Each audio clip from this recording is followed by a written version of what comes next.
Well, hello everyone. Welcome to Łeba station. I just arrived and we're on the trip to go to the dunes. But first I'll have to find a bike because walking there is about 7 or 8 kilometers.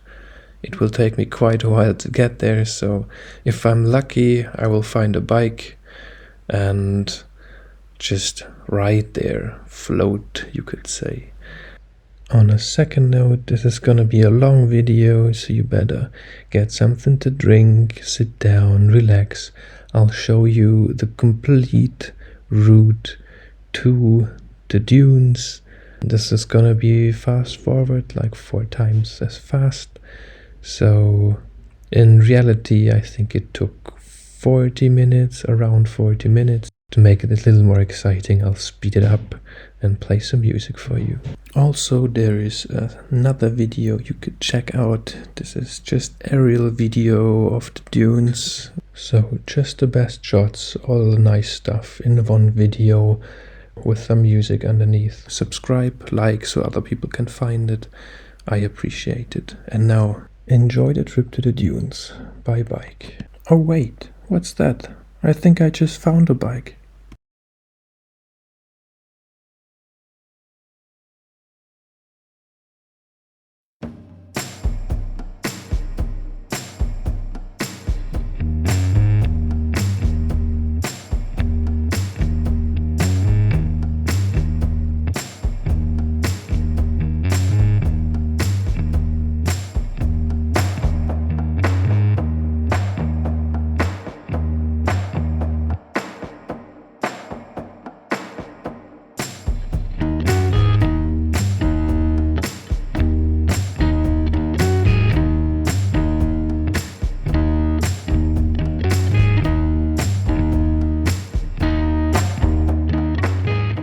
And while we are traveling, I thought I'd just throw in some random information.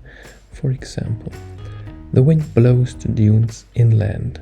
That happens at an average of about 10 meters per year.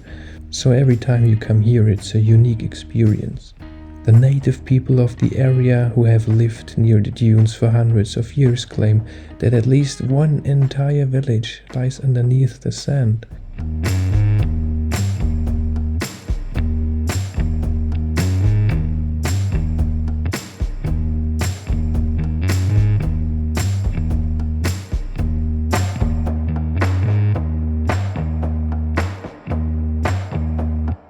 The area was declared a park in 1967. The park consists of 32 kilometers of coastline.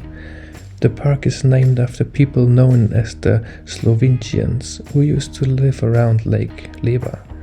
There are around 140 kilometers of tourist walking trails alone. So when you come here, you can get a lot of exercise. You know, get that COVID body back in shape.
We made it! I can't believe you're still watching this. But now the fun starts.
Don't forget to like and subscribe, and also check out the video I will just link on top here now if you're interested in seeing more of these aerial shots.